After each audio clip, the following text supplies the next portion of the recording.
Today because we're going to play golf and the bike was throwing up. I'm trying to get myself every advantage of the ball. We are not going to have a time where it's me sermonizing to you because I thought some of you I know, some of you I'm just meeting, but this is an opportunity that God has given to us to be together that we could miss if I just talked to you and you didn't talk to me. Right? And so I was thinking, in a lot of ways, this conference, as short as it has been, from what I've gleaned from the book, was probably like improvising in leadership. And I thought, okay, well, let's do it. And let's improvise in the sense that there may be, a long time before this group of people, or never, ever gets together. And especially, my presence in Northern California, even though I'm originally from here, I don't spend much time in Northern California. So I would like you to take a moment, I'm going to have some scriptural focus, but I'd like you to take a moment to think about, now that I'm here with you, and you're here with each other, what are some things that come to your heart and mind that you would say, man, what an opportunity to bounce some things around, especially. Now, let's not talk about the baseball situation. I mean, some of those, we won't talk about sports. I know Lewis is a big baseball player. Angels won again, right? I don't think. But the whole idea is especially since I'm here, and for God, God only knows His reasons. I've been given entree into a lot of things outside of the typical Asian American Christian school right now, and so. It's helped shape the perspective of some wider things that the Holy Spirit may be doing. But anything is fair game, so long as I have something to contribute to that. Okay, so I'd like us just to take a moment to look at Colossians chapter 2, where Paul is saying, "So then, just as you received Christ Jesus as Lord, continue to live in Him, rooted and built up in Him, strengthened in the faith as you were taught, and overflowing with thankfulness." And the thing that I want us to appreciate from that is that accepting Christ, as most of us know, all of us know this by now, accepting Christ is just the beginning, right? And that we have to continue to live in Him, rooted and built up in Him, and strengthened in the faith that you were taught. And a lot of times, it's through experiences like this, where we sharpen each other, where we learn from each other. I always like to tell our congregation, we don't have to reinvent the wheel all by ourselves. There are some people that are really good wheel makers. And the other side is, I think it's typical that we are just imitators. And so we go, oh, they're doing that, we'll just do that, we'll buy all their curriculum. I can't believe how many, our churches were purpose-driven churches for a while, and all kinds of stuff. And frankly, I'm really tired of fads, and I really am at a place in my own life. I've been at this church half my life on staff, and it was like, that hit me the other day. I was like, man, I haven't gone anywhere. One of my wife's biggest fears when she married a minister was that I dragged her all over the country. And we just stayed in the same place. She's changed jobs 4 times, right? I've had the same job. It's the same place. But that perspective, of being in the same place, I really cherish because not a lot of ministers get that. And I've been able to weather all kinds of different fads and trends, the vineyard thing and everything that's like that. And if I've learned one thing, it's so tempting to be a trendy person, a trendy church, but it doesn't necessarily mean it has substance or it has relevance to what's going on, what God wants to be happening in your corner of the woods. So even the things I share, if you ask me about what's going on in our church, I'm not saying, this is what everybody should be doing. I'm saying, well, this is what we stumbled into right now, this is why. But I still think there's value in us coming together like this. And I do want to thank Elsewhere for giving us opportunity to be pampered. They pampered a whole bunch of us down in San Diego. When was that? Last December. Already last December.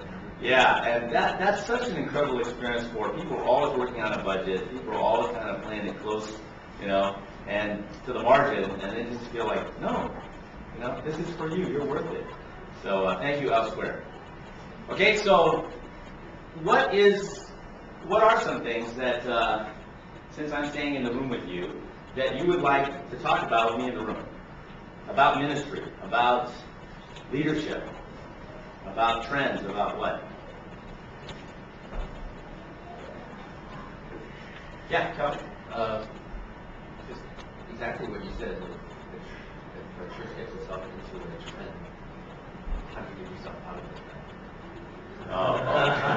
Okay, now see, that's very Asian vague. Okay, so I have this uncle who, okay, so what are we talking about at Christian Language Church? What's the trend that you feel like you're stuck in that? Or is it a fad? Well, what we're looking at is exactly that. We adopted the purpose-driven, and we're kind of looking at it, and we're always tweaking it. So we're saying, you only took it so far, and say, is this something we have to dump? Now, if we dump it, I guess I can say, hopefully it casts a shadow on the previous legacy. Right. Does everyone know what we talk about when we talk about purpose-driven church? It's the baseball, taking the first base, second base, third base, and getting home. Yeah, again, everyone's looking for the model, and that has a lot of logic to it. I think your basic question, though, is if you see, I'm really into the matrix. So if you see glitches in the matrix of the purpose-driven church, you can only ignore them for so long, but they're annoying to you. They're bothering you for real substantive reasons. Okay, we don't have to get into that here, but typically is you can't buy anything off the shelf. Okay, and in an ironic sort of way, it's very Eastern. Okay. I was at a consultation one time where he was a Chinese American guy who was working in denominational capacity, and he was just talking about the difference between Eastern methodology and Western methodology. And this is kind of, I think, what's going on. He says, we had this church in our denomination in the Central Valley where when the new executive minister came in, you heard that there's this feud between two groups of people at the church that has been going on for more than 15 years. And so he said, well, one of my purposes is when I get in, to this position, I'm going to clean that up. And so he sent in his expert. Okay, that's very Western, right? Where he say, why are you the expert? It's because I have done this successfully in all these different places. Therefore, I know how to solve problems, especially church problems. So the solution exists with me outside of the church, kind of like in this book, in this program. So without finding out the history of the church, without getting to know the people, he just came in and said, all right, here's how I handle every situation. First, we're going to divide up. We're going to identify the two warring groups. Okay, so it's Carl's group and Renzo's group. We're going to take Carl's group in the first hour, and you tell me why you're so mad at those other people. Okay, just get it out on the table, right? And they all got it out. Okay, and then the other people are sequestered. And we bring in Renzo's group, and you have your hour to tell me why you're so mad at those people. Then third hour, and this is what I learned in college, all conflict resolution, right? We'll get you both together across the same table, and Carl, you tell Renzo now why you're so mad at him. Okay, and then Renzo, before you can defend yourself, you repeat back to Carl what you heard him say, right? So not only do you hear the accusation once, you hear it twice, right? On one side of your own mouth. And then you get a chance too, you reverse, right? So at the end of the time, he had them all pray for reconciliation and ask for forgiveness. So fine. I said, call his boss, he goes, score another success for your expert troubleshooter. 48 hours after that, the church voted to disband. Okay? And it's like, what happened? It's like, these people said, we've lived for 15 years without having to confront each other like this Japanese church, right? And it's like, we can't live with each other now knowing that they know what I know, right? And it's like, what? So this church guy was telling us, he says, the Eastern way, it's almost like acupuncture. It's less invasive, it's less bloody, and it's also non-focused on one thing. And so he says, the Eastern way would be to say, I am the learner, you are the experts. I come into your situation. The solution exists with you. But you're always looking outside yourself, right? And we ran into Rick Warren at the Dell. We were there, he was there on his anniversary thing. He wandered into this aftermath thing. And they're like, oh man, we're talking about it. And was like, so I challenged him, because I was talking, I said, Rick, I double dog dare you, right, to take the purpose-driven church to this little Laotian congregation outside of San Diego where everyone's working 3 jobs, and the pastor of the church is a security guard to make ends meet. I mean, I dare you, he has 30 people under his chief of information operations, just working on the internet and all that kind of stuff. And so I said, what are we thinking when we think that this mega church model can easily translate into this? Okay, so that's the first thing, is I think we make the mistake of thinking that the expertise exists outside of ourselves. Now, your other question is much more substantive, which is, if you know it doesn't work, and it doesn't mean it's evil, okay? And that's the other thing people got to get. It's like, it's not evil, it's just not appropriate, given our resources, given our history, given who we are. Okay? So you need to do your own assessment of, what horses do we have to pull what wagon? Okay? So you're not saying something's bad, that's why we're changing it. You're saying something no longer fits. And you can use, analogies like, you may have had a favorite shirt that you wore, a long time, and now it's too tight. So what do? You still wear the buttons up, like this, or maybe it fits you, but it doesn't fit you anymore. Right? Then you change your taste, your style. So you're not saying this was terrible, we made a huge mistake.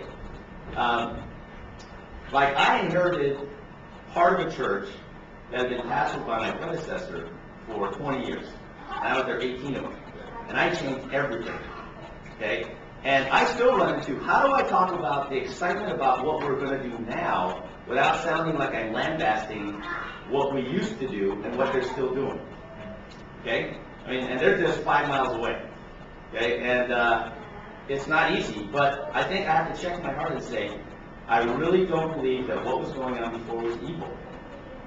But the things that we want to do, I'm excited about it because I think they're very kingdom driven. I think they're what God wants. I mean, we're trying to do multi-ethnic stuff. And, I wrote the book. I literally wrote the book on just do Asian. Okay, and so the other church is still doing that. So it's like, well, gee, are they wrong then if they're only doing Asian? Or what we're doing? It's like, no, they're at a different stage. Right? And I really believe that. It's just that we happen to be here. I happen to be here. This is what we're going to do. So I think you really have to do a kind of a character check and say, we're not changing this because we had bad leadership before. That was as good as we could understand. M. Scott Peck says something that I find very helpful. He said, we need to resist, and I think Asians do this all the time. We need to resist looking back and judging decisions we made in the past with the wisdom that we've gained since we made that decision.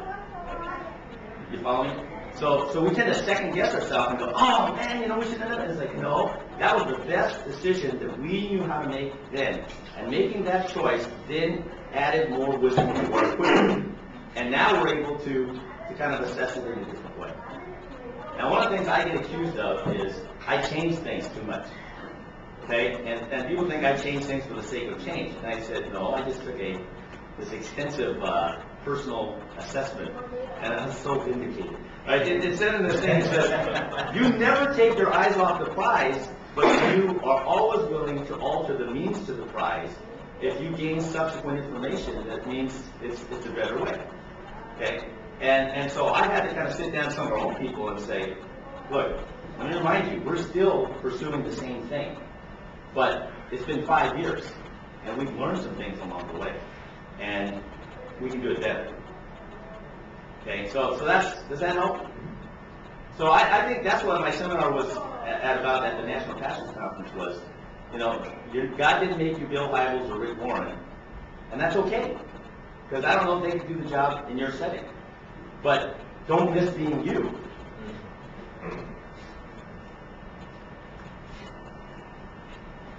Tim? Yeah.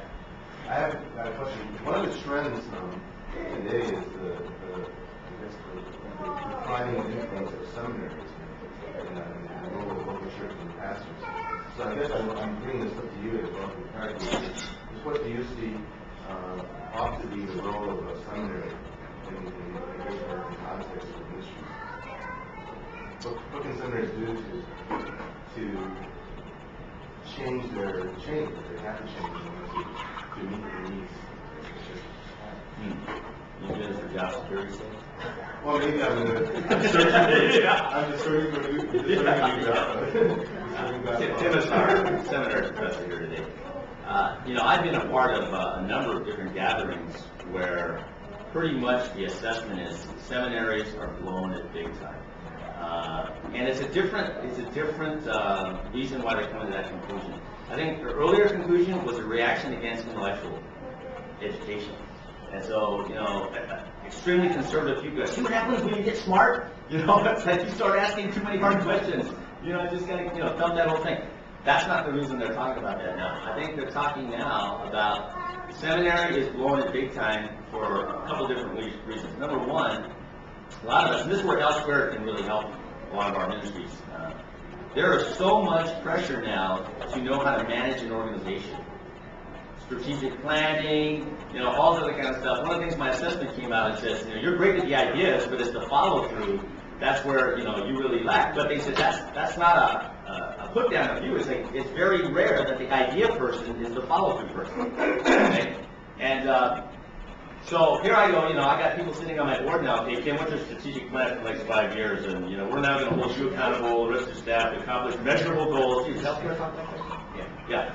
Yeah. Short term, long term, I got to, I'm like, I had systematic theology, I had how to counsel, I had, all these kind of things. I do see the need to do those things, but the seminaries don't do that. Now, one of my staff, who's already got his MDiv, he's finishing up his master's in organizational leadership. He comes back all the time going, I would have dropped all my language classes, knowing now what I know, to take these classes, because it's understanding relationships, how do you work with people, how do you encourage, how do you take them through change. He goes, we had 0 classes on that, and yet the number one issue in front of all of us in organizational life is people stuff and change stuff. Okay? So I think it is accurate that the seminary is an old model that's basically trying to prepare theologians. Okay? And we do have to be theologians. Okay? That's the problem. I say we're not even good theologians after we get out of seminary. Right? But so I think that's definitely rough. So the seminary still has this other audience out there that's saying, no, you have to be able to check off all these different requirements, or this person is not prepared. And then you say, yeah, in addition to that, now you got to add these other things, and it's going to be an 8-year process, right? And no one's going to be able to afford that or do that. No one's going to want to wait that long. So I would say that. The other thing that I think seminaries have been missing is the professors, especially these long tenured ones. They have not been in the trenches, if ever, for years. Okay. And so the very people teaching their students about how to think and how to practice their theology, they don't have a clue themselves. I had an interesting conversation with one of the public professors. I was in this small group, and he said, yeah, one of my colleagues came to me, and he said, my niece, she wants to marry this divorced guy. And I'm not sure, and she wants me to do his wedding. And I'm not sure if I should do it or not, right? And this other professor goes, you've been teaching practical theology for 20 years at Fuller Seminary, and this is the first time you actually had to deal with divorce and remarriage? He goes, what are you doing standing in front of these students? And I think that's the same deal. Okay, so there's that. Now, you add one other component. Third component is, I don't know about the other seminaries, but some of the conversations we've had with some of our systematic theologians at Fuller, is we say, so now that there are some ethnic theologians producing some good stuff, are you going to alter the courses that you've taught for 20 years so it includes some of these other perspectives? And they go, oh no, we just teach the classics. So if they want to deal with some of this other stuff, they're going to have to take an elective, over here. And they say, well, see, all right, and your presentation at the Logos thing was really helpful because he was just talking about this Andrew Wall's book. He was talking about how Christianity has grown from, and it's Trans-City, it turned out to be some white guys.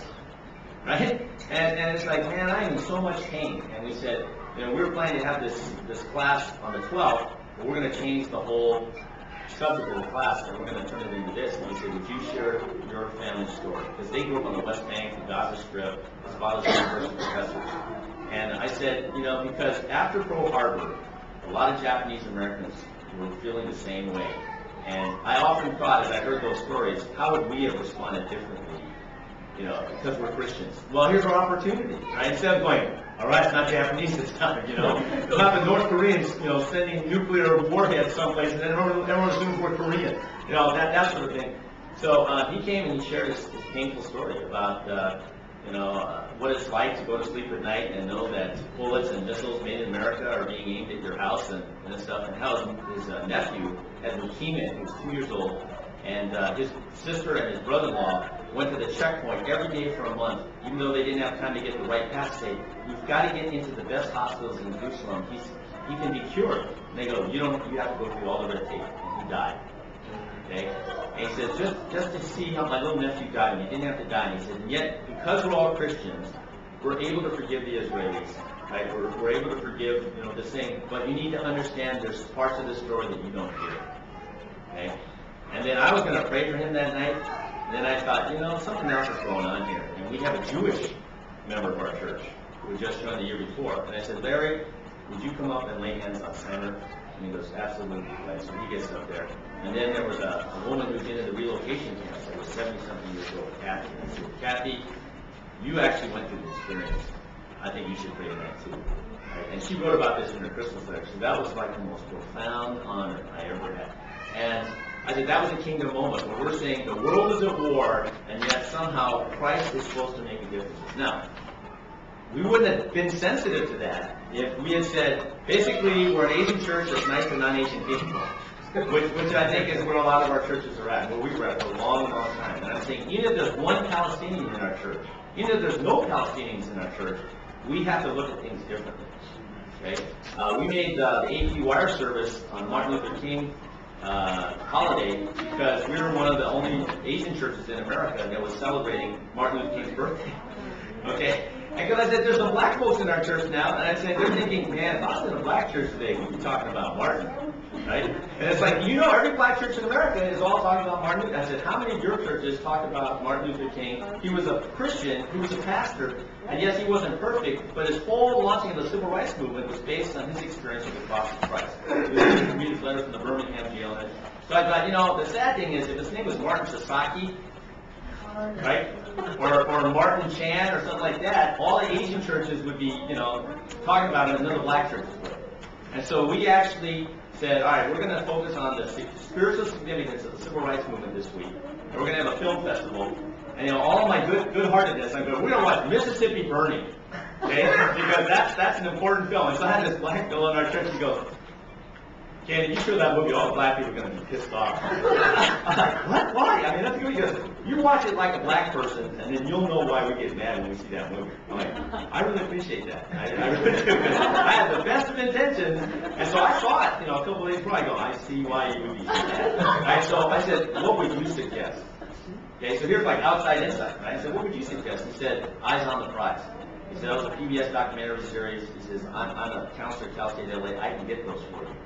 Right? And so he got me a bunch of them, and we kind of figured out which one to show. Much better. Okay, much better. And then that day, we had a moment of silence. We talked about it. So these papers, it's like man bites dog. I mean, they don't expect an Asian American church to be doing anything about the Civil Rights Day because that's a black-white thing. And so we were on the front page of the Pasadena Star News, the Long Beach Press Telegram. It was like, hey, there's this church that's Asian that did this thing on Martin Luther's birthday. And I said, it shouldn't be that big of a deal. So for us, it's like, for the people who aren't Asian, what are some important happenings that we miss because we're not in? How do we bring that in? We're at the very beginning of racial reconciliation and stuff. We made that the theme of our church camp this summer, and a bunch of people refused to go because they said, I'm not racist. Right? So, I'm tired of us talking about that. It's like, plus, I want my kids to just marry Chinese and Japanese. And it's like, okay, but you're not racist. Okay, but I realized this is a tough thing. So we lost some money on the camp, but at the same time we said, you know what? Thank God for the 300-some people who did go, because that's where God started. And God changed the hearts of everybody that was there, the people that would run in to speak to us. So I feel like as the leader, and go back to leadership, as the senior pastor of the church, I am responsible to herd the sheep in this direction. And it's really, really easy for those of us in the majority, the Chinese and the Japanese, to just be comfortable with things that fit us very easily.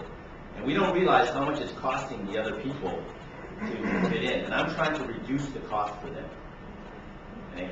And this is where I think it's very Christ-like. When we lay down our comfortableness, our rights, and our power, and we try to bring the other people in. Our board now has, we have a Korean on there, we have Caucasian on there, there's married to a Chinese, we have a black Latino guy, but we still don't have, and we have some diversity in our worship teams, but our staff, we have one Caucasian on our staff that's married to Korean. Yeah, and so I've been challenged on that by some of the non-Asians. And they're like, all right, so what is it in your staff? I go, what do you want to do, fire my existing people? It's like, we're evolving here, but I said, believe me, as we get to these other places, we're going to have to seriously look at bringing in women and people of color, because it has to be shown in the leadership. We're at the end of our time, so I don't want to run us too far over, but I hope this has been helpful. I really appreciate the opportunity to toss some things around with you. There's a lot of interesting things going on, and bless you in each one of your contexts. I hope we can learn from each other. As a final question, and I think to connect what's happened in your life recently and what's happened here this weekend, as I thought about what's happened the past 3 days, the word Sabbath came to mind, because this weekend has been a very relaxed time, and it wasn't program driven, and all of us are in a very program intensive kind of environment. Work is very demanding in ministry. How has your Sabbath this summer affected your understanding of the rhythm of work and rest? In 60 seconds. Well, you can read my column, it's in your book. Yeah. But the most telling comment was at the end of my 3-month sabbatical. My wife says to me, wow, this is better than I anticipated, because I learned I can really count on you. So I was like, whoa. So for all these other years, you haven't been able to count on me. It's like, yeah, that really feels cruddy. And so I've really rolled back into work saying, that cannot be the same thing. And that means you can count on me to be home, you can count on me to be at dinner, you can count on me to share the load much more than I have. And having a child has really made that more clear to me. I'm embarrassed to say that when we didn't have a child and married for 18 years, it didn't dawn on me how many dinners she ate by herself, right? And it's like, having a kid, it's like, man, I had to be home for dinner. It's like, I should have been home for dinner as a married person.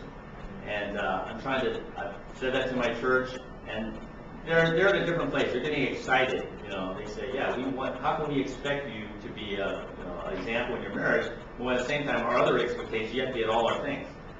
And so I say, so when I turn you down, okay, it's part of the package here. And they go, yeah. You sure you can't come? Great. Thank you so much. You're welcome. It formed itself over and over again from what was Judea, and then it was Hellenic Roman, and then it was like barbaric, and then it went into Western Europe, and then rest of Europe, and then now it's global. It says, but the one interesting thing is the theology, although it transmuted from Judaic theology to Hellenic Roman, into Western European, the theology has not kept transforming as it's gone out to the global. It stayed Western European.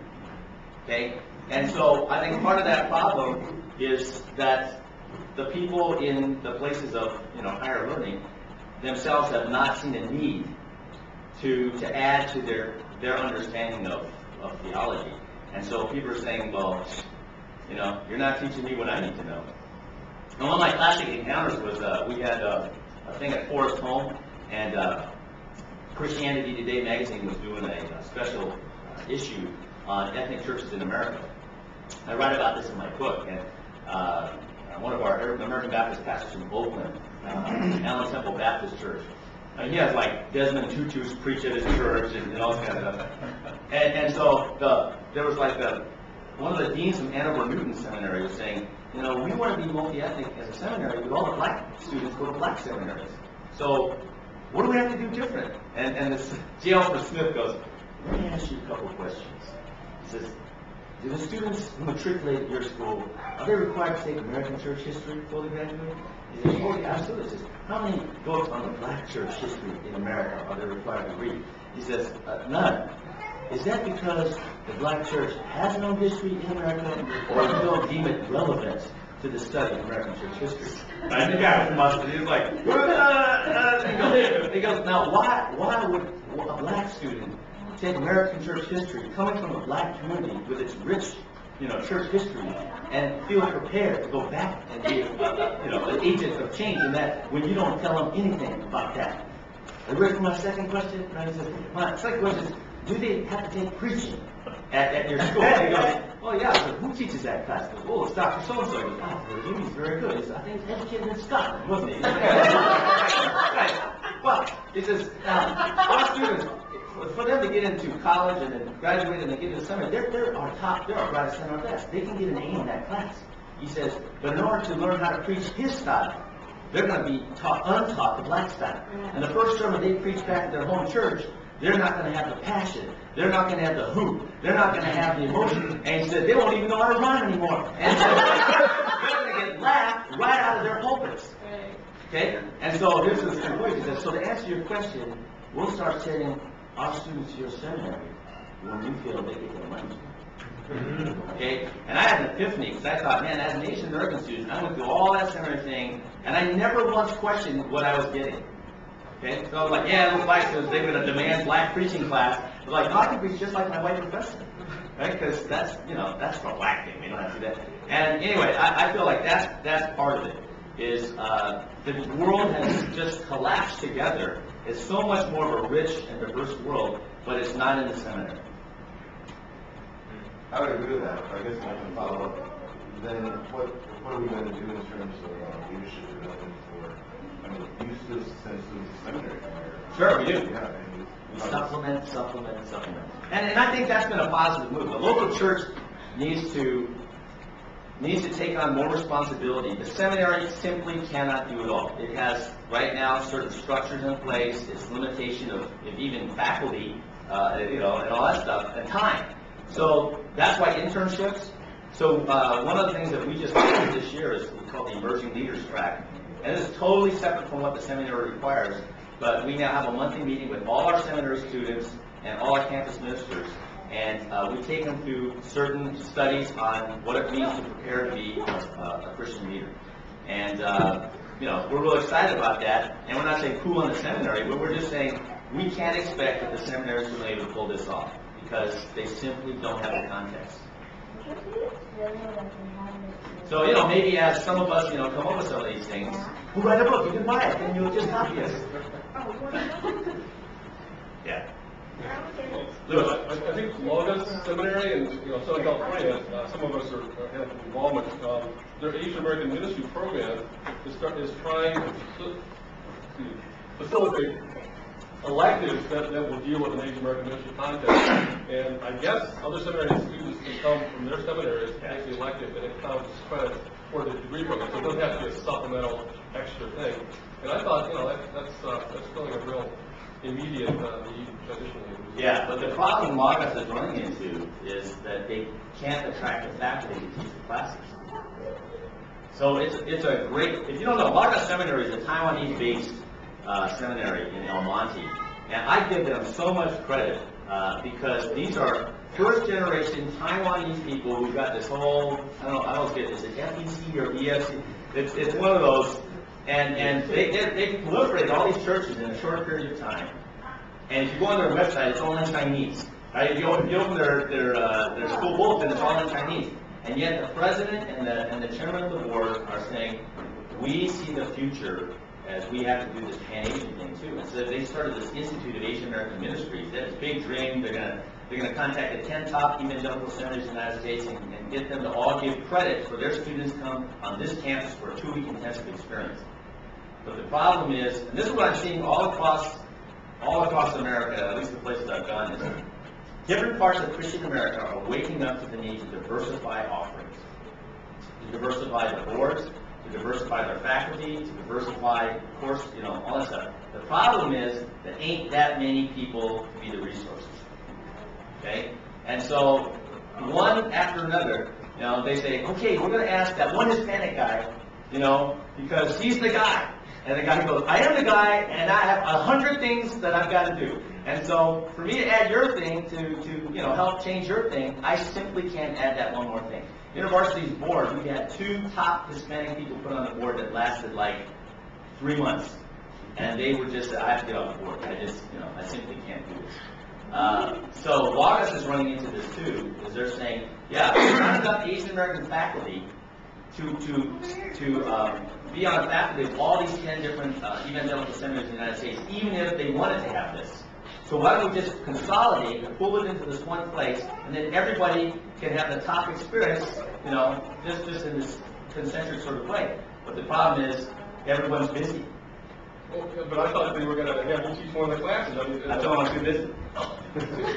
Okay. They tried to get me, they took me out for dim sum, right? They were whining and dining me. and they're like, Ken, we have dreams for you. I was like, okay, that's the, she's mine. And they're like, we have this dream for you that, your church is too limiting. You need to be in bigger context, right? So you're going to be the dean of our program, and when your name, you know a lot of these people, and I really don't. When your name goes out on the letter inviting these people, then they'll take it seriously. So, let's, and they're like, oh, we're so excited. I'm like, thank you for lunch, but I have a job, right? And we're birthing something at our church that's just beginning. And I can't walk away from that. I would have no credibility with all these people who paid big time to really birth this hard thing. And I go, sorry, thanks a lot. I said, if I have anything to say, in any sort of classroom context, it is all out of the laboratory of the local church. I said, I think that's why when I do go around talking to people, what I say has some substance to it, because it's not theory. A lot of people are theorizing right now, but they haven't tried squat. Okay? And we've had 10, 15 years of working on these theories, because I still think Asians are risk averse. Okay, so we love thoughts. Right? And we're like, oh, yeah, what would it be like? We do this, like, all right, so do it. It's like, no, it's not perfect yet. It's like, how do you think you're going to learn? So that's the problem, Louis. So did you tell them, though, that you're not available to even teach one of the Right. classes? Because, see, if they're one of the few programs nationwide that's really willing to try to have this elective to bring seminary students from all over the country, they want the best Asian American teachers, and you're one of them. And you are. And you're too busy, because, understandable. But then who are they going to teach that? Well, see, then this backs up to, this is where elsewhere needs help. If I could hire an executive and pastor, executive minister in our church to run the day-to-day operation of the church, that would free me up. In December, I'll be 2 years from 50. I like saying that, makes me sound good. I feel like, I was telling BJ last night, I'm entering a stage in my life where I can be the most productive I've ever been in ministry. But it's not a typical pastor profile where I just do more of what I've done for the last 20-something years. Like, I feel I'm in a writing mode, I'm in a thinking mode, I'm in a consulting mode, and a lot of this, I'm the primary preacher at our church. But it's the day-to-day strategic plan, craft the budget, put out the fires, all that kind of stuff that occupies a lot of my time. And I feel like ultimately they're paying my salary. They're the ones that called me to be the pastor. And so all these other people want a piece of me. I don't ever want to be where my church goes, you're not earning what you're paid, because you're just doing all this outside stuff. So it works together. And the same thing with Dave Gibbons. They're asking Dave Gibbons. And we've got some really good resources in Southern California. But Dave's church is growing like gangbusters. And he's on the World Vision Board now. He simply can't cut out the time. Betty, you have your hand up.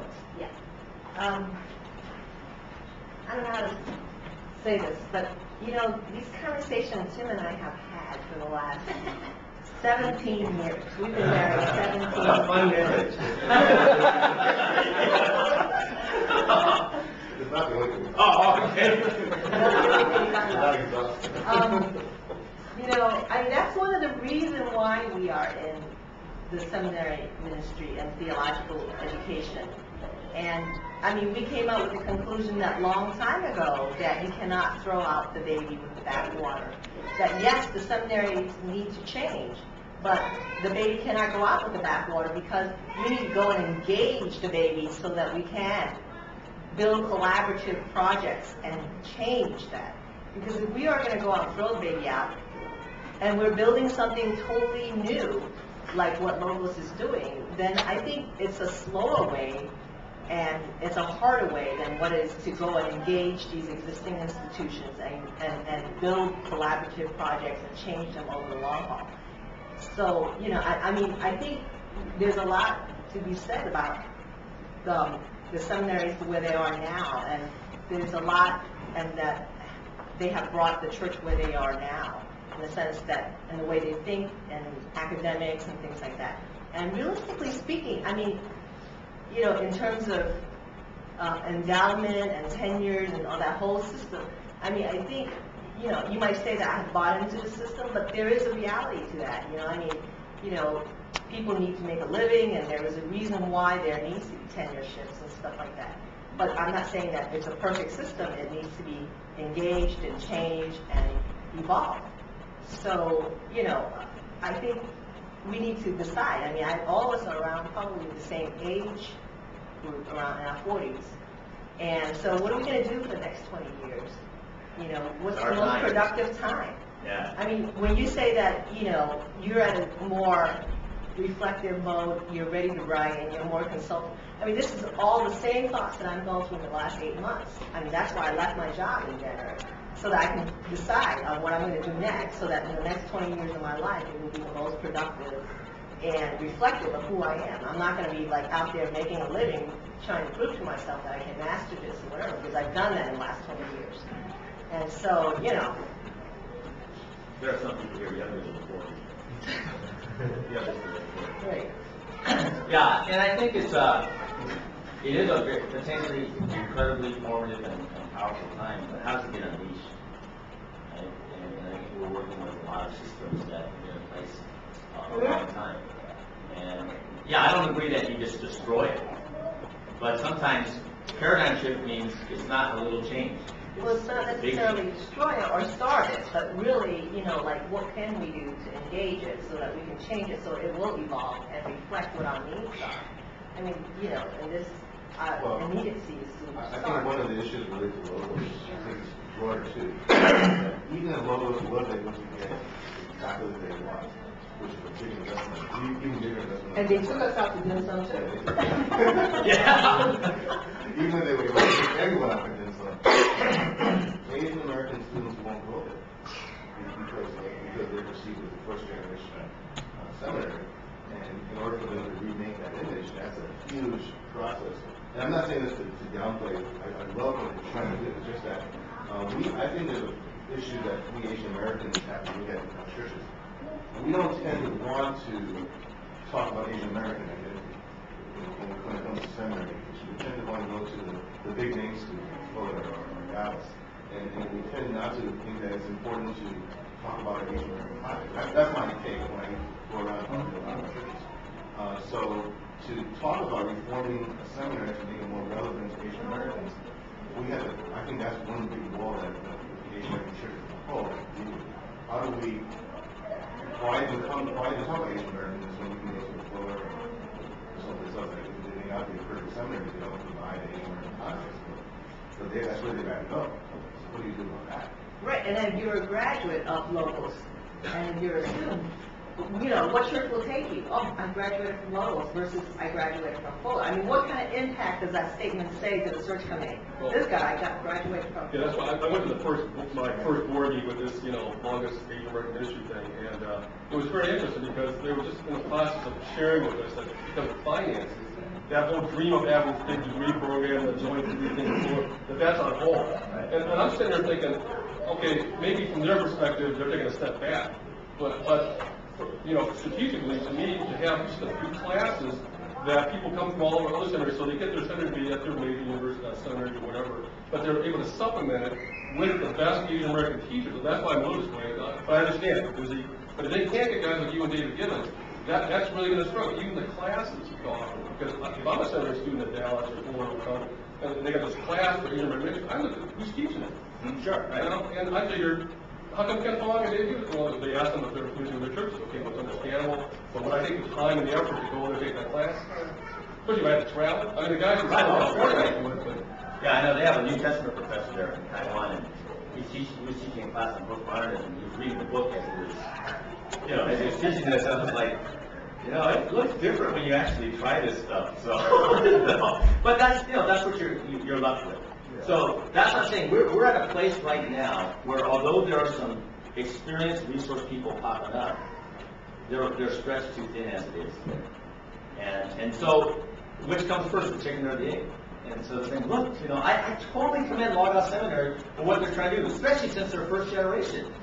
Right? They're one of the most future. They say we want to invest in this, no strings attached. If our name of our seminary is a downer to the program, then it can be divorced from our seminary. We so much believe that this needs to happen. Okay?